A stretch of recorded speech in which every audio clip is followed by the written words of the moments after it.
We're back. It's almost time for season 2 of School on a Mission, and things are about to get really interesting.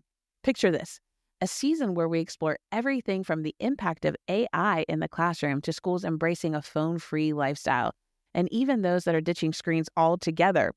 We're talking all about the latest trends, the big ideas, and the creative ways educators are transforming learning environments. And all along the way, you'll hear from experts across the country sharing how they're using data to make magic happen. They're building digital communities and closing the digital divide to ensure every student has a fair shot. That's exactly right, Gina.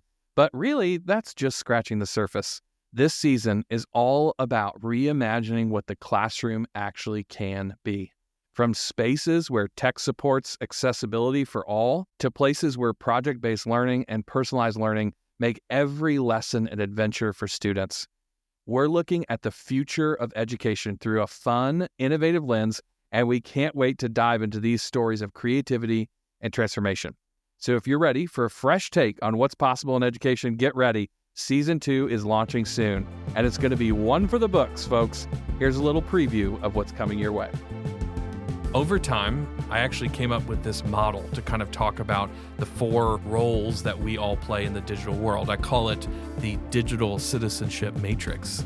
So if you look around your school classroom or you look around your faculty staff meeting, 1 out of every 10 men in the room has a color deficiency, whether you know it or not.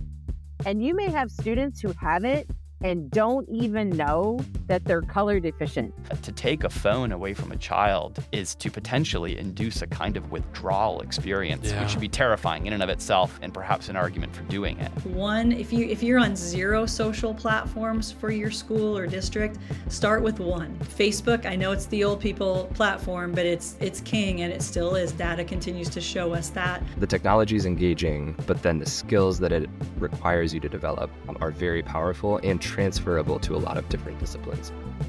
I would challenge teachers, challenge principals, challenge leaders to say, is what you're building either perpetuating or promoting a compliance curriculum, or is it really working toward that culture of content creation and really demonstrating thinking and understanding? So if you think about, there's this little trifecta of engagement and well-being and belonging, and they all correlate. So what that means is if you are exhausted, if you are too stressed out to learn, you're not going to do well in school. When I was a principal, I quickly learned that the information that I wanted people to know might be in my head, and I may have communicated, but that doesn't mean they received the communication.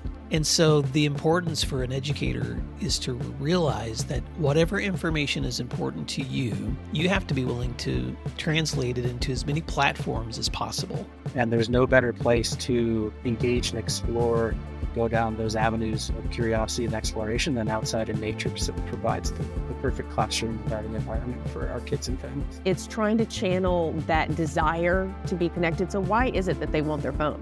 What is it that they're seeking?